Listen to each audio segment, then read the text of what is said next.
Admission போடுறதுக்கு தேவையான documents என்னென்ன அப்படின்னா, உங்களுடைய 10th mark sheet, +1 mark sheet, +2 mark sheet, NEET hall ticket, NEET score card, உங்களோட passport plus passport size photo. இது மட்டும் நீங்கள் முறையாக கொடுத்தீங்கன்னா போதும் டாக்குமெண்ட்ஸ். காலேஜிலிருந்து உங்களுக்கு தேவையான அட்மிஷன் லெட்டர், அதாவது நோட்டீஸ் ஆஃப் அக்செப்டன்ஸ், இந்த மாணவர் எங்கள் கல்லூரியில் வந்து படிக்கிறதுக்கு நாங்கள் அக்செப்ட் பண்ணுறோம் அப்படின்னு சொல்லிட்டு அங்கேருந்து ஒரு NOA வாங்கி கொடுத்துருவோம். அது வந்த பிறகு அதை டிபெண்ட் பண்ணி PCC, bank statement, other documents, medical documents இதெல்லாம் நாங்களே உங்களுக்கு சொல்லுவோம் என்னென்ன வாங்கி தரணும்னு. இதெல்லாம் வாங்கி கொடுத்துட்டீங்க அப்படின்னா நம்ம எம்பசிக்கு விசாக்கு அப்ளை பண்ணுவோம். எம்பசியில் இன்டர்வியூ கால்ஃபர் பண்ணுவோம். அந்த டேட்டில் உங்களுக்கு இன்டர்வியூ நடக்கும்.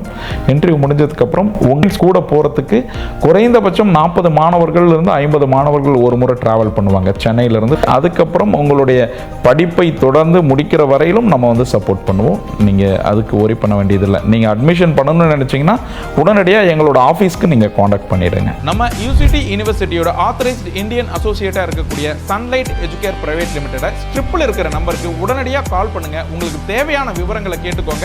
இமீடியட்டாக அட்மிஷனை ப்ராசஸ் பண்ணுங்க.